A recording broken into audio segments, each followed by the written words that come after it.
Buenos días estudiantes, un gusto tenerlos acá nuevamente y vamos a comenzar con nuestra primera clase de Historia y Geografía del tercer nivel básico. ¿Qué vamos a trabajar en esta clase? Los poderes del Estado.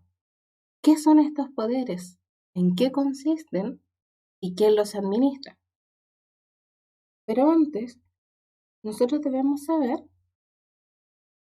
qué es la Constitución, porque todos hablamos de la Constitución y para ello vamos a comenzar con este interrogante. ¿Ustedes creen que Chile es una república democrática? Por supuesto que sí. ¿Por qué? Porque así lo establece nuestra Constitución. ¿Pero qué es la Constitución? Es la ley superior o fundamental de nuestro Estado, es decir, es la base de todas las otras leyes que nos rigen como país. ¿Y qué establece esta Constitución? Esta establece la organización política del Estado. Garantiza los derechos y las libertades de las personas, muy importante. ¿Pero a qué nos referimos? Estamos hablando de democracia, pero ¿a qué nos referimos con este término?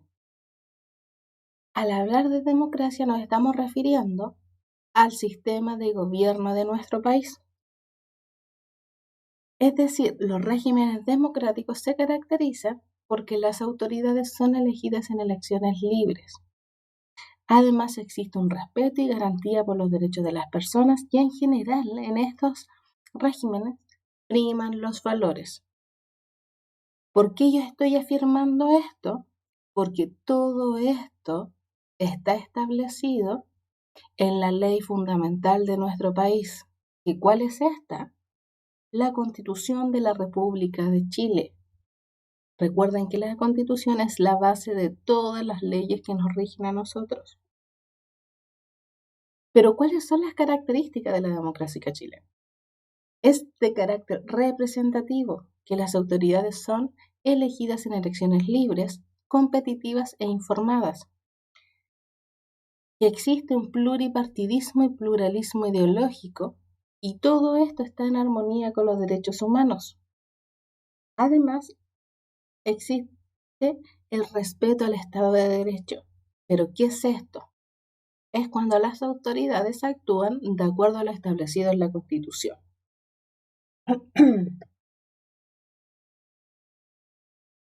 Respecto a la organización política de Chile, les voy a comentar que el Estado de Chile se administra a través de 3 instituciones, cada cual se encarga de un área determinada. A esto nosotros lo llamamos la división de los 3 poderes del Estado, que es el ejecutivo, el legislativo y judicial. Entonces, ¿a través de qué se organiza nuestro Estado? A través de 3 poderes. ¿Por qué son 3 poderes y no 1 y no 2? Son 3 para lograr un equilibrio y que ninguno tenga más poder que otro y así no se abusen de los ciudadanos. Por eso se encuentra el ejecutivo, el legislativo y el judicial. Ahora vamos a ver cada uno de ellos en detalle, en qué consiste, quién los administra y para qué sirven y cuál es la diferencia entre los 3. Vamos a comenzar con el poder ejecutivo. Este poder, ¿cuál es su función? Gobernar y administrar el país. Toda esta función está bajo el cargo del presidente de la República.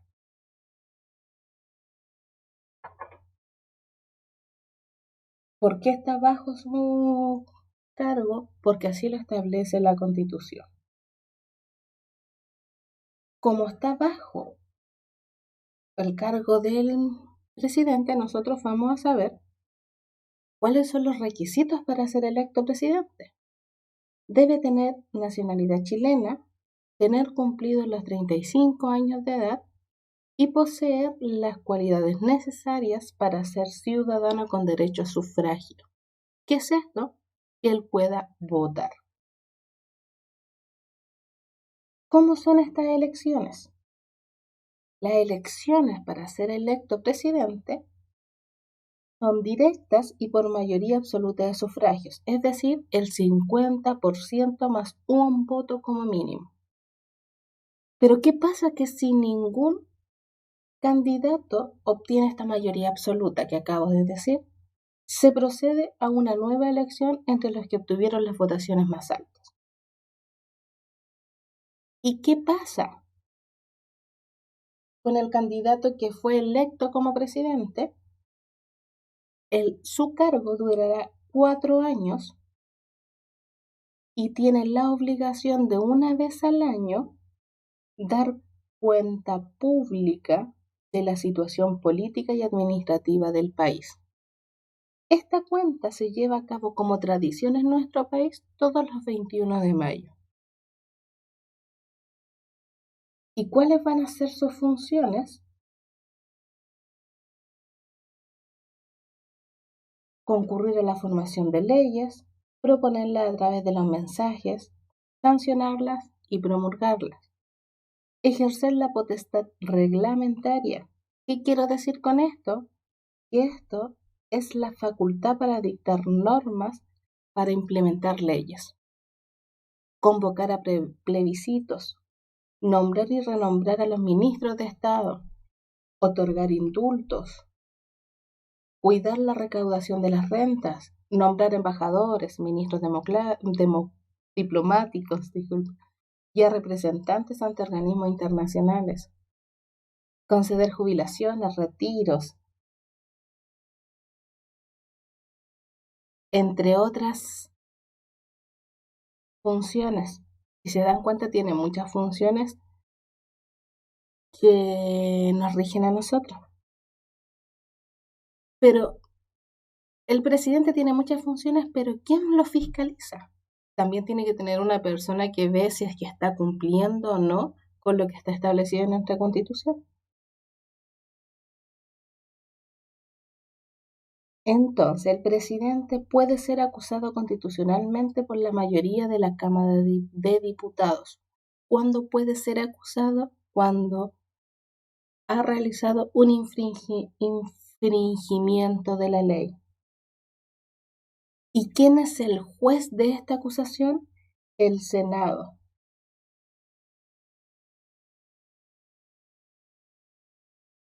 ¿Qué pasa si esta acusación es aprobada por el Senado, que es el juez? El presidente va a ser removido de su cargo. Entonces él tiene que tener mucho cuidado de respetar todo lo que está establecido en nuestra Constitución, que es la base de todas nuestras leyes. El otro poder es el poder legislativo. Este poder tiene como función elaborar y aprobar las leyes que rigen al país, ejercer la representación de la ciudadanía y controlar al Ejecutivo, es decir, el legislativo controla al poder anterior. Este poder está representado por el Congreso Nacional. Este Congreso es bicameral. ¿Qué quiere decir que sea bicameral? Está integrado por 2 cámaras. La Cámara de Diputados y la de Senadores. Estas ambas cámaras legislan a partir de su propia iniciativa o de la del presidente de la República. Cada una de estas cámaras está conformada por una cantidad diferente de personas. La Cámara de Diputados está conformada por 120 y la de senadores está conformada por 38 senadores. Estos representan al pueblo que los eligió y reflejan sus distintas posiciones, ideas y sensibilidades. Es en esta institución donde la democracia existe y cobra un mayor sentido.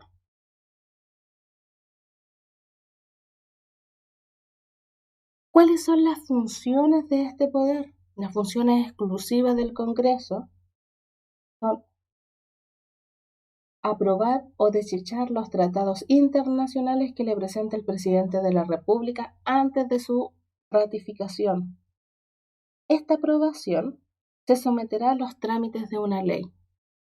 Pronunciarse respecto del establecimiento del estado de sitio. Tomar conocimiento de la proclamación del presidente de la República. Esa es la función exclusiva del Congreso. Pero como dije, el Congreso está conformado por dos cámaras. Cada una de ellas tiene funciones diferentes. Entonces, la Cámara de Diputados, esta es la única de fiscalizar los actos del gobierno y llevar a cabo los procesos de acusaciones constitucionales, que es lo que les dije anteriormente. Es decir, acusar a aquellas autoridades cuyas actuaciones están contra de los principios establecidos por la Constitución. Y la de senadores es la encargada de conocer y tomar decisiones respecto de las acusaciones constitucionales, autorizar al presidente de la República para que se ausente del país y aprobar o rechazar determinados actos del presidente. Si se dan cuenta, el Congreso tiene una función en específica y cada una de las cámaras apunta un foco diferente.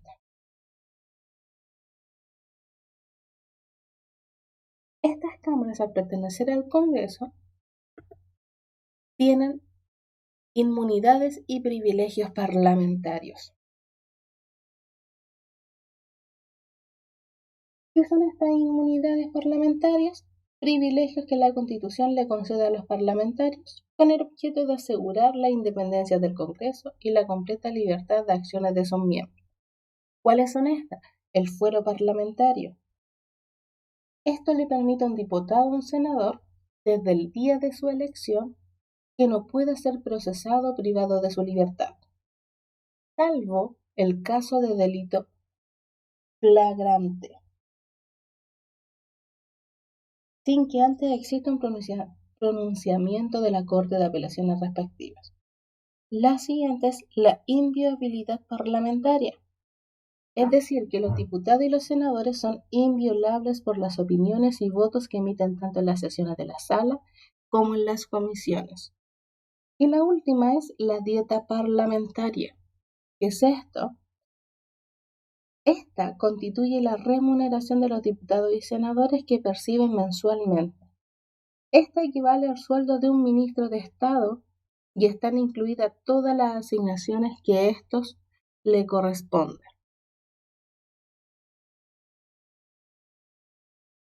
El siguiente poder es el poder judicial. Este poder, tal y como ocurre con los poderes anteriores, el legislativo y el judicial, están dotados de autonomía e independencia. ¿Y cuál es la misión, cuál es la función del poder judicial? Administrar la justicia, estableciendo lo que es justo para cada caso en particular que le toca conocer y fallar. Todo esto dentro del ámbito de su competencia y de acuerdo a los preceptos legales vigentes. ¿Qué quiero decir con esto? Que este poder es el encargado de administrar la justicia. En otras palabras, es el encargado de conocer, juzgar y hacer cumplir las leyes en cada caso que le corresponda resolver.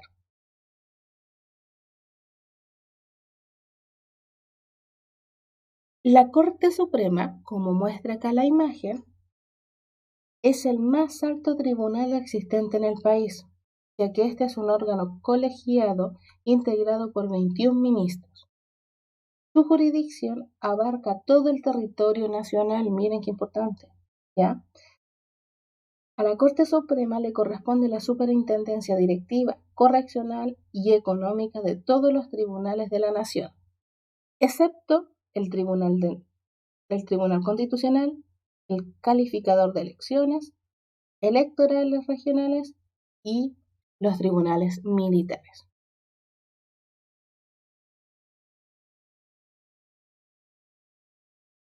Como dije anteriormente,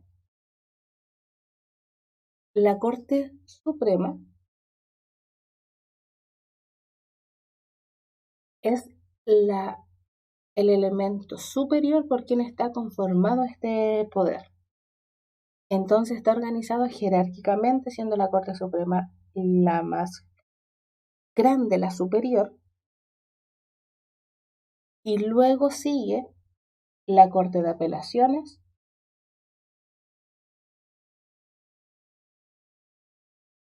donde se ubican los juzgados, y finalmente los juzgados o tribunales de primera instancia. ¿Cuáles son los principios de las bases constitucionales? Tenemos 5 principios: la independencia de los 3 poderes del Estado, todo esto para el cumplimiento de sus funciones. La legalidad es cuando los tribunales deben estar establecidos por ley, al igual que las causas que tramitan y fallan.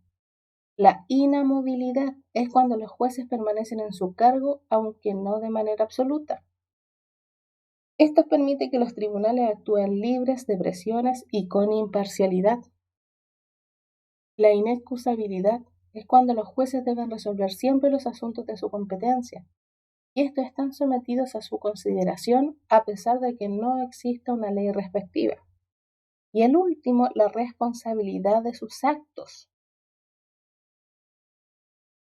Es decir, que ellos se tienen que hacer responsables de los actos que ejecutan dentro de sus funciones como jueces. Todo esto, recuerden que está establecido en nuestra Constitución de la República de Chile. Entonces, ¿qué hemos conversado en esta clase? Hemos visto que Chile está organizado a través de 3 poderes. ¿Cuáles son estos? El poder ejecutivo, el legislativo y el judicial. ¿Por qué eran 3 poderes? Porque esto permite un equilibrio y que ninguno tenga un mayor poder sobre otro. El poder ejecutivo estaba encabezado por el presidente de la República, que es quien administra el Estado. Este debe velar por el orden público y proponer proyectos de ley. Es decir, debe gobernar y administrar el país. Recordemos que el presidente de la República, ¿qué pasa si no cumple las leyes que están establecidas en nuestra Constitución? Puede ser acusado constitucionalmente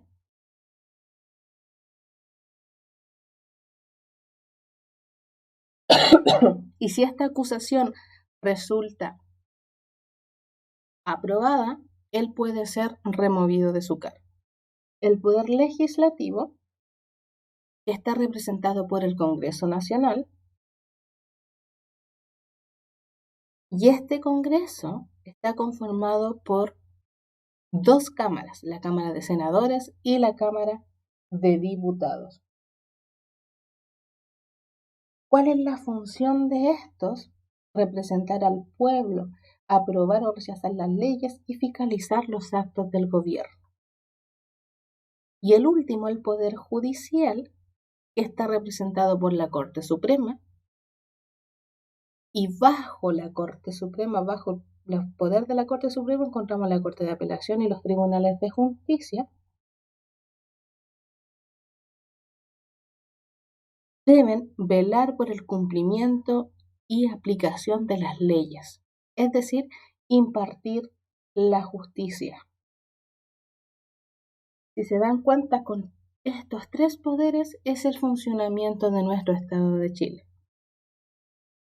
Espero que les haya quedado claro, que hayan tomado apuntes. Recuerden, si quedaron con dudas, revisen 1, 2 o 3 veces el mismo video que va a estar a disposición de ustedes, con la finalidad de que puedan resolver la guía sin ningún inconveniente. Muchas gracias por su atención. Recuerden quedarse en casa. Hasta luego.